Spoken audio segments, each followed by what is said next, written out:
যে কোনো পরিস্থিতিতে নজর দিবেন।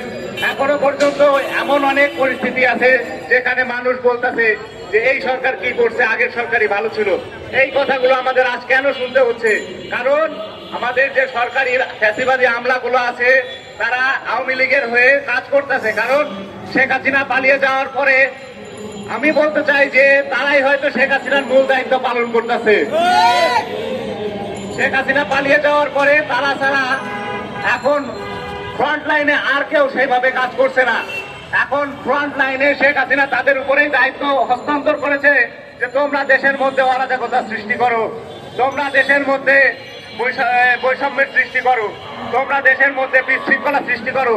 এবং শেখ হাসিনা ভারতের সাথে চুক্তি করে বা ভারতের সাথে পরিকল্পনা করে এই আমাদের যে বিশৃঙ্খলা বা এই জিনিস বহির্বিশ্বে প্রকাশ করে আবার দেশের মধ্যে সে আসার চেষ্টা করতেছে, সে আবার আওয়ামী লীগকে পুনঃপ্রতিষ্ঠার চেষ্টা করতেছে। কিন্তু আমরা যদি এই দিকে চিন্তা করি, আমাদের এটা দেখতে হবে যে আমাদের আন্দোলনে আমাদের একজন দুইজন না, কয়েক শত কয়েক হাজার আমাদের ভাই বোন সবাই শহীদ হয়েছে। তাদের রক্ত কি আমরা শুধু শুধু বৃথাতে দেবো? আওয়ামী লীগ 15টা বছর ধরে আমাদের প্রত্যেকটা সেক্টরের প্রত্যেকটা মানুষকে শোষণ করেছে, নির্যাতন করেছে।